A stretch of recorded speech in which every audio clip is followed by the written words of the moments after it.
Entonces, dentro de lo que es pared abdominal y tejido celular subcutáneo, vamos a ver rápidamente lo que es la parte anatómica de lo que corresponde a todo a esta, digamos, área que vamos a estudiar. Y esta pared abdominal se constituye anatómicamente, como ustedes ya saben, de piel, grasa, músculos, fascia transversal, peritoneal parietal.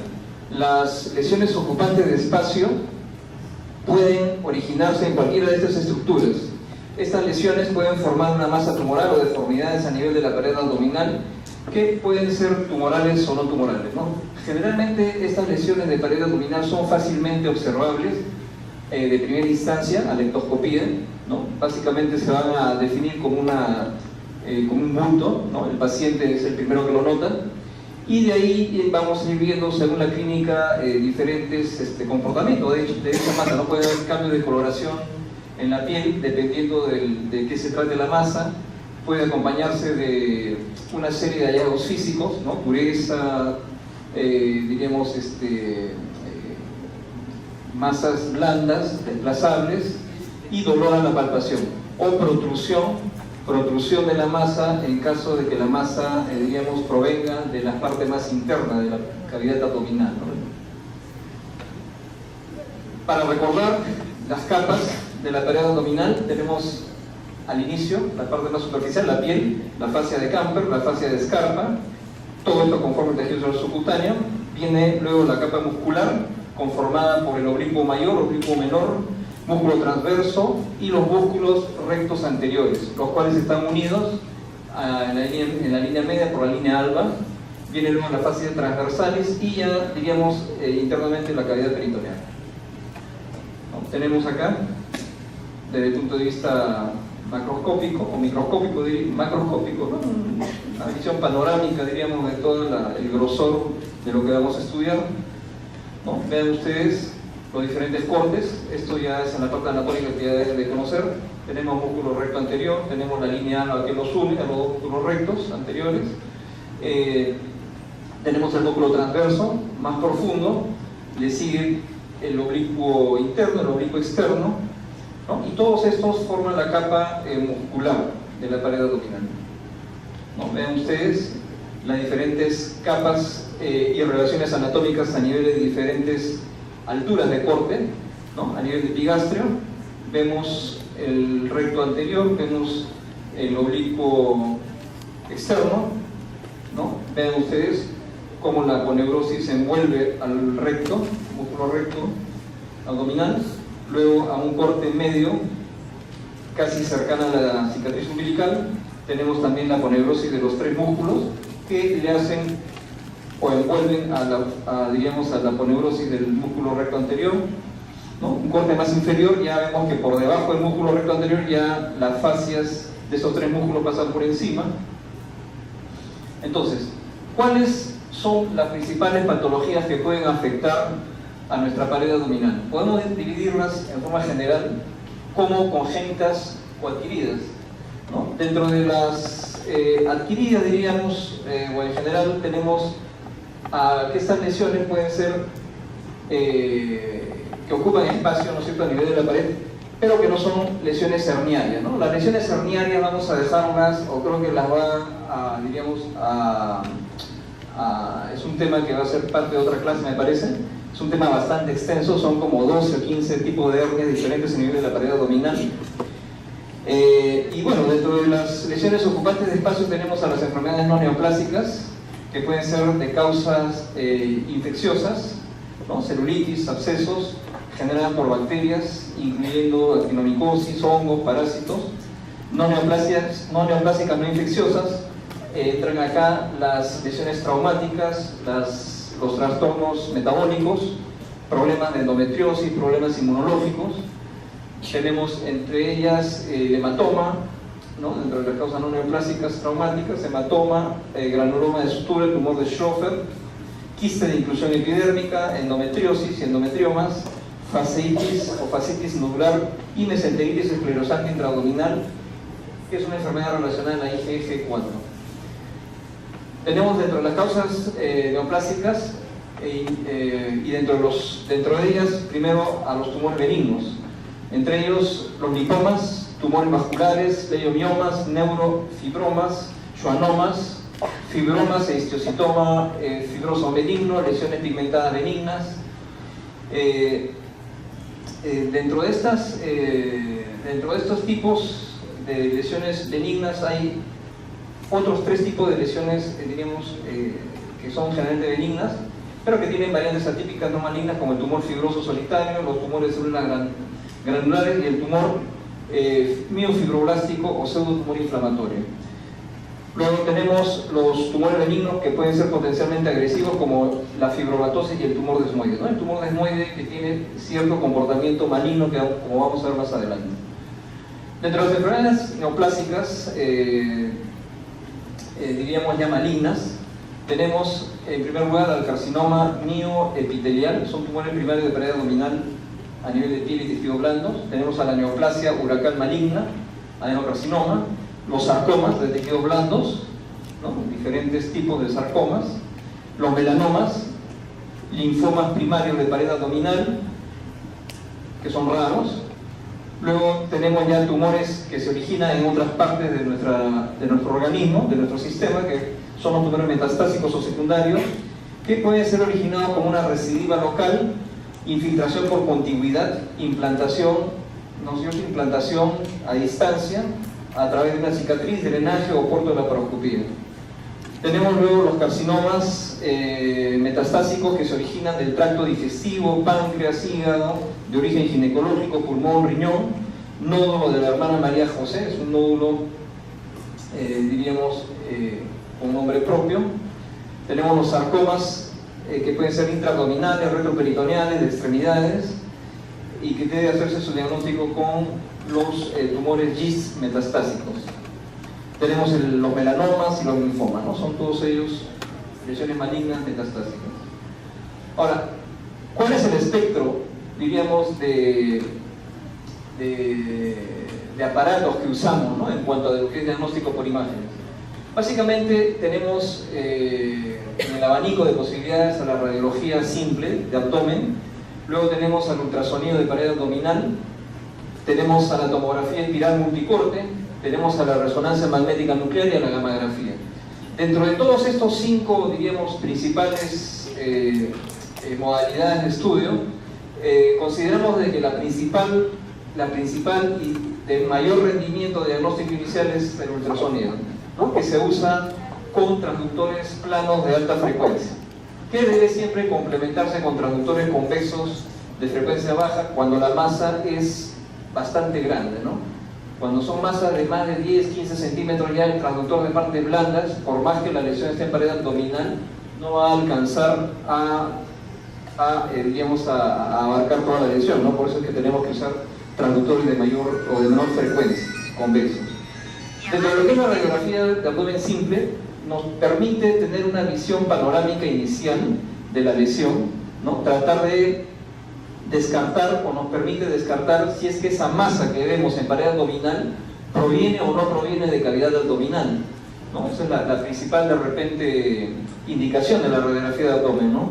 Luego viene identificar patología intraabdominal concomitante a la masa de partes blandas, ¿no? Por ejemplo, tenemos una masa de partes blandas que de repente se ha originado a través de una fístula o un absceso intraabdominal o a una hernia complicada, ¿no? Son lesiones que con la radiografía de abdomen simple podemos detectarlas, ¿no?, en las diferentes modalidades, ¿no? Radiografía de abdomen simple con el paciente en decúbito dorsal, de pie, con corte, diríamos, en decúbito lateral, con rayo horizontal, para tratar de ver o diferenciar lesiones que provengan de la cavidad abdominal.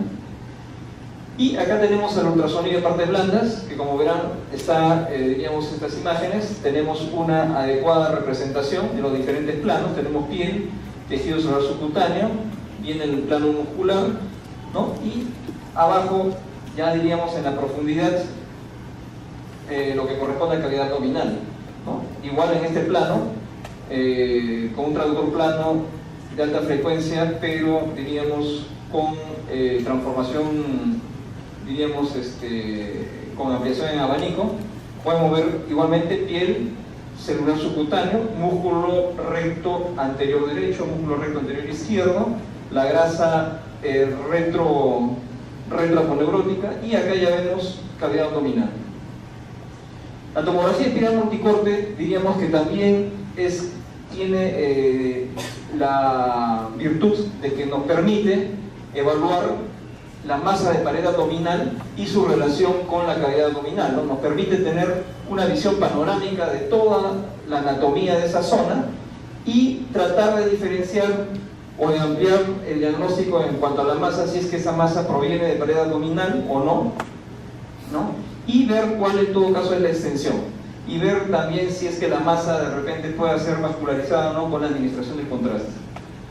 La resonancia magnética nuclear, de igual manera, nos permite tener una visión, ¿no? Más que de la masa, nos permite tener una visión de la cavidad abdominal, cuál es la extensión de la masa hacia la cavidad abdominal, y si en caso fuera neoplasia, ver el estadiaje, o si es que hay compromiso, o tratar de identificar alguna lesión primaria en algún órgano de la cavidad abdominal, ¿no? La tomografía, tanto como la resonancia, también permitirían ver si es que, digamos, estamos frente a una lesión de tipo herniaria, ¿no? Que se pueda sospechar o confundir con una masa de pared abdominal. Y bueno, la gammagrafía, que es un estudio con radionúcleos que, mediante la administración de generalmente tecnecio radioactivo por vía endovenosa y marcadas, este elemento radioactivo va a tener mayor afinidad por la lesión, ¿no? Y se va a ir a alojar en la lesión que es hipercaptadora, ¿no? de este radionúcleo. Ahora, dentro de las patologías de pared abdominal de tipo congénita, no las adquiridas, tenemos en primer lugar a la gastroquisis, ¿no? Que la gastroquisis, diríamos, es una patología que se genera cuando los músculos de la pared abdominal del feto no se forman correctamente, ¿ya? Durante el embarazo o al inicio del embarazo. Vemos que por el orificio que se produce, sobresalen los intestinos y otros órganos, por lo general hacia el lado derecho del ombligo. Debido a que los intestinos no están protegidos por un saco y están en contacto con el líquido amniótico, se pueden irritar, causando que se estrechen, se tuerzan o se inflamen. Se estima que todos los años nacen alrededor de 1871 bebés con gastrosquisis en los Estados Unidos, ¿no? Es una patología, diríamos, relativamente frecuente, ¿no? Tenemos acá una imagen de ultrasonido de una gestante. Vemos un feto de aproximadamente 12 a 13 semanas, polo cefálico, tronco, la parte podálica, y vemos a nivel de la cavidad abdominal anterior una imagen, diríamos, que sobresale, ¿no es cierto?, que rompe el contorno, disculpe, ¿no?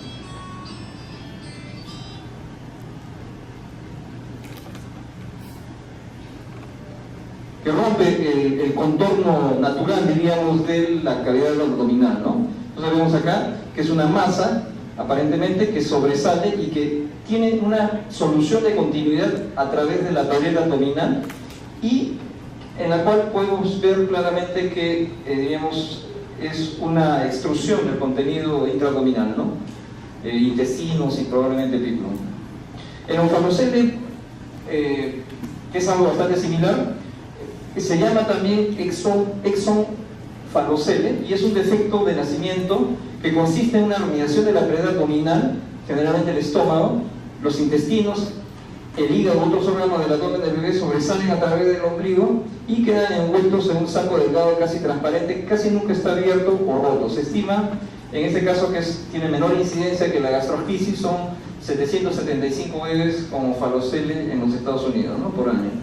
¿No? Tenemos acá, vean ustedes, en onfalocele, la extrusión del contenido, ¿no es cierto?, a través de la zona paraumbilical derecha, ¿no? Hay una membrana que recubre el contenido, ¿no? Vean ustedes, se ve, digamos, en el caso de la onfalocele, a diferencia de la gastrosquisis, una delimitación más, diríamos, o mejor delimitación de los contornos, ¿no? Mejor delimitación de los contornos que contienen diríamos, en este caso, al contenido intraabdominal, ¿no?, intestinos, ¿no? Vean ustedes, a diferencia de la gastroschisis en la cual se veía una protrusión de contornos irregulares, arrosariado, ¿no? Esta es la imagen en tercera dimensión.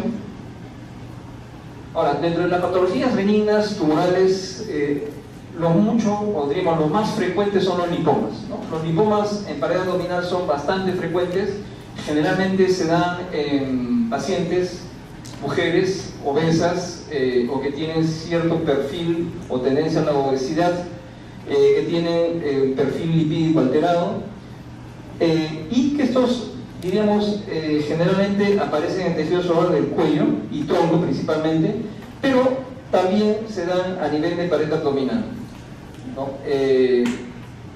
Generalmente se presentan aislados y característicamente son pequeños de 1 a 4 centímetros de diámetro, de bordes poco definidos y cápsulas delgadas, ¿no? Visto en la ecografía, ¿no? Ven ustedes, los lipomas generalmente lo vemos al ultrasonido como masas o formaciones sólidas ovoideas hipoecoicas, isoecoicas o hiperecoicas, es variable.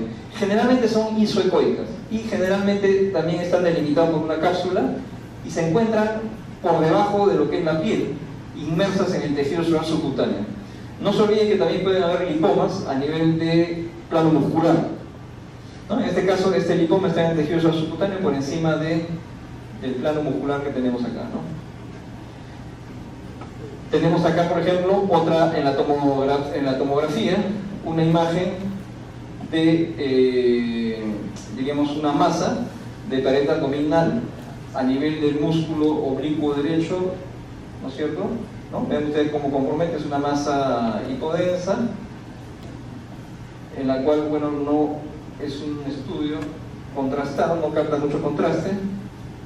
Vemos acá otra masa, vean ustedes, lipoma, ¿no? Que tranquilamente podría confundirse con una hernia, pero vemos acá que la poneurosis está indemne, ¿no? Es una masa, diríamos, externa a la cavidad abdominal, no hay ninguna comunicación con la pared abdominal, ¿no? Tenemos acá otro lipoma diríamos, de aspecto ecogénico, ¿no? Como les dije, puede ser hipo, iso o hiperecogénicos. Este es, diríamos, tiene una tendencia a la ecogenicidad, pero podría considerarse como que es isoecogénico al tejido celular subcutáneo normal, ¿no? Tenemos acá una vista de un lipoma, ¿no? De un lipoma, pero en la radiografía simple. Vean ustedes, se ve como una masa de partes blandas que protruye en este caso por el lado lateral de la pared abdominal y que visto a la tomografía en reconstrucción coronal se ve como una masa, ¿no? Redondeada, bien delimitada, de intensidad grasa. Los leiomiomas son tumoraciones benignas que se pueden originar en cualquier parte o en cualquier músculo de nuestra anatomía, ¿no? Cuando son voluminosos pueden presentar áreas de necrosis, hemorragia e incluso calcificación, ¿no? Esto también se aplica a los lipomas, por si acaso. Mientras más grandes sean los lipomas, más tendencia a complicarse puedan tener, ¿no? Llámese abscesos, necrosis, ¿no? Incluso fístula, ¿no? Pueden fistulizarse.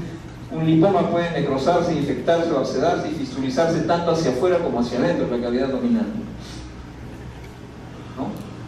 Tenemos acá en la ecografía, vean ustedes, un leiomioma. En este caso es un leiomioma que es una masa redondeada, ¿no? Inmersa en este plano muscular, ¿no? Bien delimitada y que presenta flujo vascular al Doppler color. Generalmente los lipomas, cuando uno le pone el Doppler color, no captan tanta vascularidad como los leiomiomas, o peor aún en el caso de que fuera algo maligno, un leiomiosarcoma, ¿no? Vean ustedes acá un leiomioma a nivel del músculo recto anterior izquierdo, al corte axial en una tomografía computada, ¿no?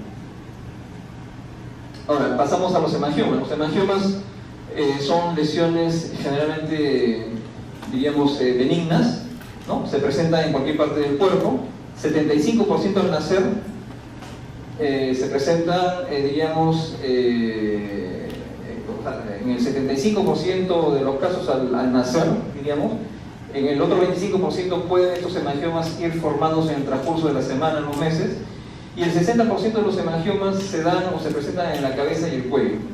En la infancia regresionan espontáneamente, generalmente hasta el 5º año de vida, ¿no? Eso ya es sabido de que uno ve un bebito con un hemangioma y lo que uno más o menos lo que le aconseja al familiar o al papá o la mamá es de que no se preocupe mucho, puesto que estos hemangiomas tienden a reabsorberse, ¿no? Con los años, ¿no? Hasta el 5º año de vida. No causan metástasis y son de dos tipos, ¿no? El capilar y el cavernoso, y el cavernoso es el que infiltra capas más profundas. Vean ustedes, tenemos acá una masa hemangiomatosa, ¿no? Con captación de flujo vascular intenso, con un hilio, ¿no? En la tomografía de ustedes también tiene cierta captación, ¿no? Y que tranquilamente podría confundirse con un lipoma, ¿no? Con un lipoma o un leiomioma. Los linfangiomas son similares a los hemangiomas, aunque los espacios celulares en este caso no contienen vasos sanguíneos. Ocurren en cualquier parte del cuerpo, igualmente. El higroma quístico es un linfangioma que se ubica en el cuello, ¿no? Es un ejemplo típico, el higroma quístico de un linfangioma. Y los linfangiomas generalmente en ultrasonido se presentan como una masa quística compleja, ¿no? Con tabiques y con un contenido, diríamos, algo heterogéneo. Luego tenemos a los fibromas. Los fibromas son tumores consistentes en fibroblastos. Pueden presentarse en piel, tejidos subcutáneos, músculos estriados y aponeurosis. El tipo más importante son los tumores desmoides. No se propagan ni dan metástasis. Tenemos acá un fibroma característico.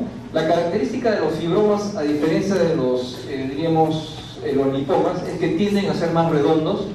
Los lipomas tienden a ser más fusiformes, más ovoideos.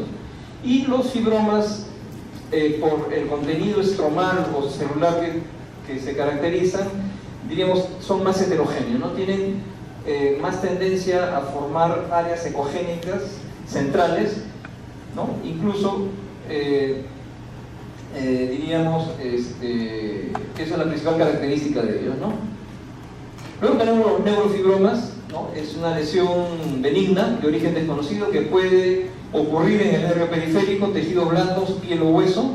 Se caracteriza por la presencia de elementos nerviosos periféricos, entre ellos la célula de Schwann y neuritas, y tejido conectivo, los que están dispuestos en una forma difusa y desordenada. Normalmente ocurre como una lesión solitaria más que como una lesión múltiple, como en el ejemplo de las neurofibromatosis o la enfermedad de von Richterhausen, ¿no? Esta enfermedad se caracteriza, o la NF1, la enfermedad de von Richterhausen, se caracteriza por los neurofibromas, los schwannomas del nervio acústico, los nódulos de Lisch y las manchas café con leche, ¿no? Estos neurofibromas ocurren como parte de la enfermedad de von Richterhausen y son generalmente más grandes que las lesiones solitarias y tienen un 4% de probabilidad de transformarse en lesión maligna, ¿no? Tenemos acá, miren ustedes, una lesión neurofibromatosa en el trayecto de un nervio importante. Como verán ustedes, es un poco difícil de diferenciarlo de un lipoma, ¿no es cierto? Pero más esto se asemeja a un fibroma, ¿no es cierto? Tiene cierto contorno, pero la característica principal, si ustedes notan, es que tiene una continuidad en ambos extremos, ¿no? En la continuidad del nervio, vean ustedes, tanto a la derecha como al lado izquierdo. O sea, no se cierra el contorno, porque es la continuidad de un nervio, ¿no? Esta es la característica de la enfermedad de von Richterhausen. Diferentes nódulos neurofibromatosos. El tumor del desmoide en sí es una lesión, digamos, que se define como una fibromatosis profunda de estirpe miofibroblástica. Se diagnostican 3 nuevos casos por millón de habitantes por año, ¿no? Es bastante rara. Se originan en las estructuras musculoponeuróticas de la pared abdominal. Es más frecuente en mujeres jóvenes durante el embarazo. Estos tumores desmoides sí son agresivos y la resección quirúrgica con márgenes libres representa la base del tratamiento de esta dolencia, ¿no? Tienden estos tumores a metastizar o, diríamos, diseminarse o malignizarse. La radioterapia, quimioterapia y la hormonoterapia se utilizan como complemento de tratamiento en este tipo de pacientes, ¿no? Vean ustedes, típicamente el tumor desmoide va a ser un tumor mal definido, de contornos difusos, no se puede ver una cápsula que lo contenga, diríamos, y como que se funde con el tejido de la pared abdominal, ¿no? En este caso, miren, a nivel del músculo, se funde con el tejido muscular. Ahora, las tumoraciones malignas en general comprenden al 0.7% de todos los cánceres cuando se da a nivel de la pared abdominal, el 6.5% se da en menores de 15 años y es probable que exista cierta predisposición genética para estos tumores. ¿Ya? Estos pueden ser los linfomas, los leiomiosarcomas, los tumores malignos de la vaina nerviosa periférica, el schwannoma maligno, el neurofibrosarcoma, las metástasis y los sarcomas. Los sarcomas de partes blandas son neoplasias mesenquimales que pueden afectar a la pared abdominal con una alta tasa de recurrencia local y de diseminación a distancia. El dermatofibrosarcoma, protuberancia es la más frecuente de la pared abdominal y son menos frecuentes el sarcoma pleomórfico indiferenciado, anteriormente conocido como histiocytoma o histiocytoma fibroso maligno. El fibrosarcoma, el sarcoma sinovial, el liposarcoma, el radiomiosarcoma y el tumor neuroectodérmico primitivo periférico. En ecografía se presentan como masas sólidas infiltrantes, ¿no? Algo similar al tumor desmoide, y de cogenicidad variable. Estas masas sólidas están más definidas y se presentan en la tomografía y resonancia como un patrón infiltrativo con realce variable tras la administración de contraste. Las metástasis hematógenas son los tumores malignos más frecuentes de la pared abdominal y se localizan normalmente en el vientre muscular, aunque también pueden presentarse en la grasa subcutánea, siendo asociados a un amplio rango de tumores, principalmente melanomas, tumores gastrointestinales, tumor de pulmón, tumores renales, de ovario, de mama y de endometrio. ¿No? Tenemos acá, por ejemplo, una masa de partes blandas a nivel de la pared abdominal lateral derecha, ¿no? Vean ustedes, es una masa que abarca prácticamente todo el grosor de la pared abdominal, ¿ya? No parece comprometer la cavidad abdominal. Es una masa, digamos, es una lesión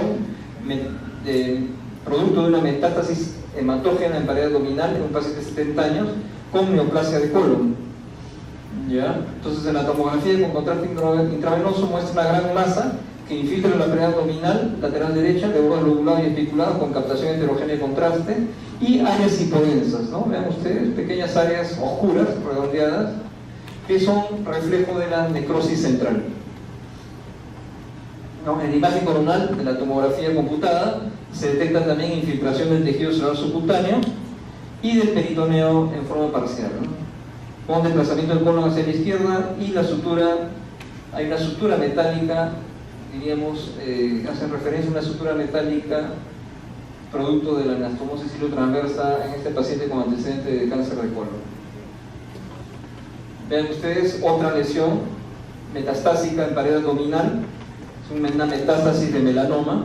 De igual manera, miren, es una lesión lobulada, ¿no? Pero tiene una imbricación, ¿no? O tiene como un hilio, que es una lesión hipoecoica, y cuya característica, ven ustedes, tiene una captación intensa al Doppler color a través de ese hilio, ¿no? O a través de ese hilio, de esa imbricación, que nos sugiere una lesión de alto metabolismo y que nos sugiere una neoplasia, ¿no? En este caso, un melanoma.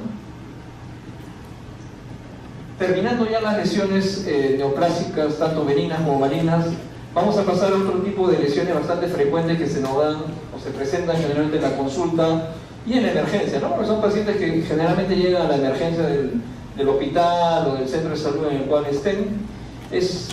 Los hematomas son una entidad poco frecuente, diríamos, desde el punto de vista cuando se originan en forma espontánea, generalmente a enfermedades digamos, sistémicas. Se origina por la rotura de la arteria epigástrica inferior o bien de pequeños vasos del músculo recto anterior del abdomen. Se da en pacientes anticoagulados, traumatismos. Se puede dar también en pacientes que están sometidos a ejercicios intensos, ¿no? Los atletas, ¿no? Son personas que de repente al estrés o al esfuerzo físico intenso pueden hacer que se rompa este vaso y genere la lesión de hematoma, ¿no? El hematoma generalmente, desde el punto de vista clínico, es una masa que protruye, que generalmente no es dolorosa salvo que haya sido producto de repente de un desgarro muscular. Ahora, desde el punto de vista ecográfico, el hematoma puede tener varias características en cuanto a la imagen, dependiendo de la etapa evolutiva en la cual esté, en el tiempo que haya pasado, ¿no? Generalmente en las etapas iniciales, minutos a horas, el hematoma se presenta como una lesión, diríamos anecoica, que en el transcurso de las horas, ¿no?, se va haciendo más densa, ¿no?, va coagulando, se forman tabiques, hasta hacerse una lesión compleja, ¿no? Vean ustedes, en este caso, una lesión de hematoma con área líquida central. Es un hematoma ya antiguo que está en proceso de, diríamos, es un coágulo, el hematoma de pared abdominal.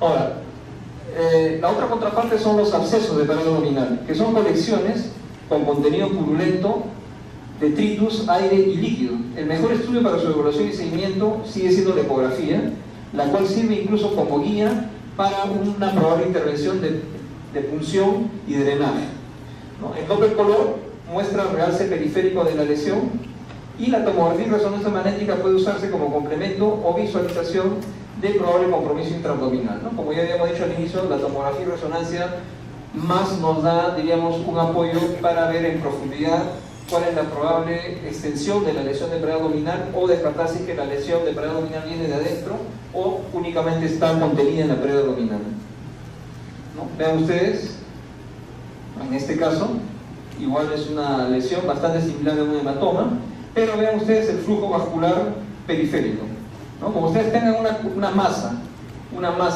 diríamos, de partes blandas, y que al Doppler color no muestra captación en el estroma, hay que alejar la posibilidad de que sea una lesión del tipo proliferativa y infiltrativa, ¿no? Cuando es una lesión en la cual capta contraste en la periferia, podríamos presuponer de que la lesión no tiene vascularidad y que es una colección o un hematoma o un absceso, ¿no? Vean ustedes este corte axial de una tomografía, un gran